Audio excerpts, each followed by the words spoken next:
বেশ কিছু কথা শান্ত ভাই বলছিলেন যে জামায়াত আমিরের যে আসনটি সেটি নিয়েও তিনি প্রশ্ন তুলেছেন। এর আগেও অনেক কথা হয়েছে এটি নিয়ে। আপনি আসলে কি মনে করেন, আপনার এলাকারও তো নির্বাচন হয়েছে, সেই সব কিছু মিলে নির্বাচন নিয়ে আবারও কথা বললেন কি? ধন্যবাদ। আসলে প্রথম কথা হচ্ছে যে আমরা বিগত 15 বছর আমাদের যে ভোটের অধিকার ছিল এটা থেকে আমরা বঞ্চিত ছিলাম এবং মানুষ একটা গণতন্ত্রের উত্তরণ চেয়েছিল, মানুষ একটা নির্বাচনের জন্য উন্মুখ ছিল।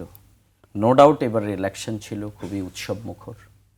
এইবারের জনগণের যেই প্রত্যাশা ছিল এবং মানুষ সেই প্রত্যাশার আলোকে তারা ভোট কেন্দ্রে গিয়েছিল, কিন্তু এই নির্বাচনে যেই প্রথম হচ্ছে যে বিএনপি যে তাদের মেজরিটি তারা যেটা পেয়েছে, এখানে প্রথম দেখতে হবে যে ভোটের ব্যবধানটা কত। বিএনপি এবং বিরোধী দল তাদের দুই জোটের ভোটের ব্যবধান হচ্ছে 2.7, অর্থাৎ 53 লক্ষ ভোটের মাত্র ব্যবধান।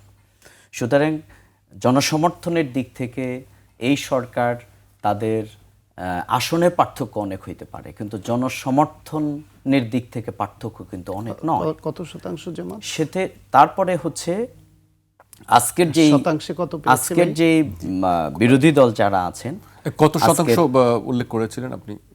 সরি, কত শতাংশ ভোট পেয়েছে টোটাল উভয়ের মধ্যে 2.7। কাস্টিং ভোটের কত পার্সেন্ট পেয়েছে?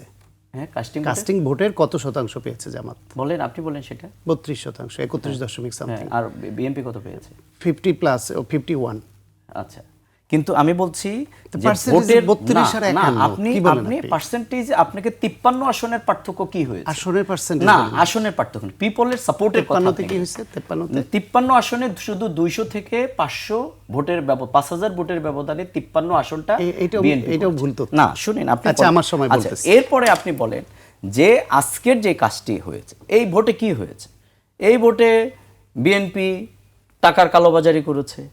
এই ভোটে তারা আমাদের এজেন্টদেরকে বের করে দিয়েছে। এই ইলেকশনে তারা তাদের দমন নিপীড়নের সর্বোচ্চ পর্যায়ে এবং প্রশাসনের এক শ্রেণীর সাথে ইলেকশন ইঞ্জিনিয়ারিং করার মাধ্যমে বিএনপি ক্ষমতায় অধিষ্ঠিত। এই অভিযোগগুলো কি আসলে আপনারা কোনো প্রমাণ দিয়েছেন? এই অভিযোগগুলো আমরা দিয়েছি অলরেডি। নির্বাচন কমিশনে অনেকগুলো কিন্তু আমরা মামলা দায়ের করেছি। কিন্তু আজকেও সুজনেরও তিনি বলেছেন, বদিউল আলম সাহেব, যে নির্বাচনের অনেকগুলো ডিসপুট থাকার পরে, অনেকগুলো অভিযোগ থাকার পরেও সরকার যেভাবে তড়িঘড়ি করে গেজেট প্রকাশ করে ফেলল, সরকার তড়িঘড়ি করে যেভাবে মানে তার ক্ষমতা সামনের দিকে অগ্রসর করবার জন্য যেভাবে অগ্রসর হলো, এবং সর্বশেষ আজকে যেটা বলছেন সেটি হচ্ছে যে দলীয় লোক বসাবে, কোনো অসুবিধা নেই, কিন্তু বিশ্ববিদ্যালয়ের শিক্ষক দলের যিনি, তাকে বসাতে হবে। সিটি কর্পোরেশনে তো এখানে তার দলের প্রশাসক বসাতে পারত সরকার, কিন্তু সেখানে সেটি না করে একবারে ডিরেক্ট দলীয় কর্মীদেরকে নিয়ে সেখানে বসিয়ে দেওয়া হলো। প্রশ্ন এখানেই, দলীয় লোক বসবে, নো ডাউট। সরকার চালাতে হলে দলকে দিয়েই তার আদর্শের, তার অনুসারী, তাদেরকে দিয়ে সরকার পরিচালনা করবে। আমাদের বক্তব্য তো সেটা না। আমাদের বক্তব্য হচ্ছে যে সরকার কিন্তু এখানে বিগত দিনে প্রশাসক যে পর্যায়ে বসিয়েছেন সেভাবে বসাতে পারতেন। এরপরে যেটি করা হয়েছে, যেটি শান্তভাই বললেন, উনি আজকে নতুন একটা আজগুবি খবর নিয়ে আসলেন যে আমির জামাতের সাথে সমঝোতার যে ইলেকশন, না, সমঝোতার ইলেকশন বিএনপি সরকারের সাথে করেছে এবং প্রশাসনের এক শ্রেণীর কালোবাজারি, কালো টাকা, পেশি শক্তি সব কিছুকে কাজে লাগিয়ে সরকার সেটি করেছে। সুতরাং সেটি তো আজকে নির্বাচনের মধ্য দিয়ে তাহলে সেই নির্বাচনের ফলাফলটা আসলে আপনারা কেন মেনে? হ্যাঁ, আমরা এই নির্বাচনের, হ্যাঁ এটাই হচ্ছে প্রশ্ন, যে আমরা এই নির্বাচনের ফলাফলটা মেনে নিয়েছি এই জন্য, যেহেতু দীর্ঘদিন পর্যন্ত এখানে যে ধরনের এনার্কি, তারপরে মানুষের বিশেষ করে জুলাই অভ্যুত্থান পরবর্তী মানুষের যে প্রত্যাশা, আমরা সেই প্রত্যাশার প্রতি আমরা শ্রদ্ধা জানিয়েছি। আমরা এই জায়গায় আমাদের বক্তব্য খুবই পরিষ্কার। আমরা আমাদের বিরোধী দলে থেকে অতীতে যেরকম ভূমিকা রাখতে পারে নাই অথবা রাখে নাই, আমরা সেই জায়গাকে না করে বরং আমরা মনে করি দেশকে এগিয়ে নিয়ে যাওয়ার জন্যে আমরা বিরোধী দলের আসনে আমরা শপথ নিয়েছি। আমরা কি বলে সেই সংবিধান সংস্কারের শপথ আমরা গ্রহণ করেছি। আমরা মনে করছি দেশটাকে তার যেই মানুষের যে প্রত্যাশার জায়গা সেটিকে ধরে সামনের দিকে অগ্রসর হওয়া দরকার। আর যেটি আজকে শান্তভাই যেটা বললেন যে আমাদের আমিরে জামাতের সমঝোতা, এটা তো একটা আজগুবি গল্পের মতো আমার কাছে মনে হয়েছে। বরং আমাদের আসনগুলোকেই কিন্তু এই সমস্ত ইলেকশন ইঞ্জিনিয়ারিংয়ের মাধ্যমেই কিন্তু নিয়ে যাওয়া হয়েছে। কিন্তু তারপরেও কিন্তু আমরা বিরোধী দলের আসনে আমরা বসেছি। আমরা মনে করি যে এই সরকার শেষ সরকার নয়, কারণ এই সরকারের মানুষের যে ভোটের পার্সেন্টেজ, যেটা আমি বলেছি, আমাদেরকে শুধু আসন দিয়ে যদি বিএনপি বিবেচনা না করে, কারণ যে অপরাধগুলো করে সে খুব ভালো করে জানে সে কি করেছে। বিএনপি কি করে ক্ষমতায় আসছে বিএনপি খুব ভালো করে জানে।